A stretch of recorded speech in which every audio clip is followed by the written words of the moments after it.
அனைவருக்கும் வணக்கம். சுபமாரிமுத்து திருப்பூரிலிருந்து இந்த பதிவு உங்களுக்காக. இந்த குடும்பம் பிரியாமல் இருப்பதற்கு எளிய பரிகாரத்தை இன்னைக்கு உங்களுக்கு நான் சொல்ல போகிறேன்.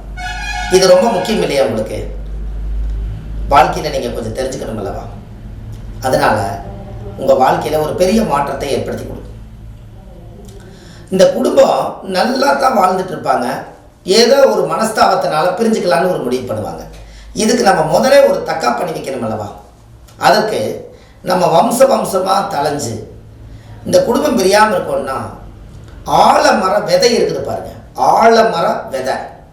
அந்த விதை கொண்டு போய் சிவன் கோவில் பக்கத்தில், ஒரு அம்பாள் கோவில் பக்கத்தில் கொண்டு போய் அந்த ஆலமரத்தை விதையை கொண்டுட்டு போய் நல்ல நாள் பார்த்து, உங்களுடைய ஜென்ம நட்சத்திரம், நீங்கள் பிறந்த கிழமை, இந்த மாதிரி ஒரு நாள் பார்த்து அந்த ஆலமர விதை அல்லது நாற்று கொண்டு போய் ஒரு ஆலயத்தில் கொண்டு போய் நட்ட வச்சு, இந்த ஆள் போல் தலைச்சு ஆலமரமாக வேர் ஊனி திரும்பி திரும்பி ஆலமரத்தில் இருந்து விழுதுகள் எல்லாம் எப்படி படர்ந்து வாழுதோ அதுபோல் என்னுடைய குடும்பம் படர்ந்து வாழணும்னு சொல்லி நீங்கள் இந்த ஆலமர விதையை கொண்டு போய் கோவிலில் கொண்டு போய் நட்ட வச்சுட்டு வாங்க. அன்னையோட உங்களுக்கு பிரச்சனை சால்வ் ஆயிடும்.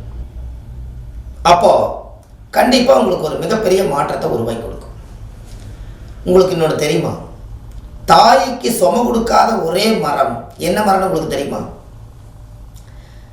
எல்லா மரங்களுமே தாய்க்கு சும கொடுக்கக்கூடிய மரம் தான்.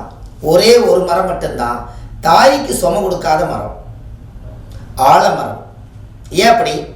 கொஞ்சம் பாருங்க, ஆலமரம் கொஞ்சம் தூரம் வளர்ந்து ஒரு 20 அடி மேலே போனதுக்கப்புறம் விழுதுகள் எல்லாம் கீழே அந்த அந்த மண் செவத்தில் ஆடி ஆடி அங்கே அந்த வேர் பிடிச்சி எல்லா பக்கமே வேர் பிடிச்சிக்கிட்டு இந்த மரம் மட்டும் சுமை இல்லாமல் இருக்கும். அப்போ ஆலமரம் மட்டும்தான் சுமை இல்லாத மரம். தாய்க்கு சுமை கொடுக்காத மரம் ஆலமரம். அது எவ்வளோ பெரிய விஷயம்னு பார்த்தீங்களா? இது மாதிரி எல்லாம் நீங்கள் வாழ்க்கையில் தெரிஞ்சுக்கணும். அப்போ நீங்கள் ஆலமரத்தை போய் சுற்றிட்டு வந்தால் நம்மளுக்கு குடும்பம் சந்தோஷ நிம்மதியாக வாழுங்கிறது உங்களுக்கு தெரியுதா? கண்டிப்பாக நடக்கும்.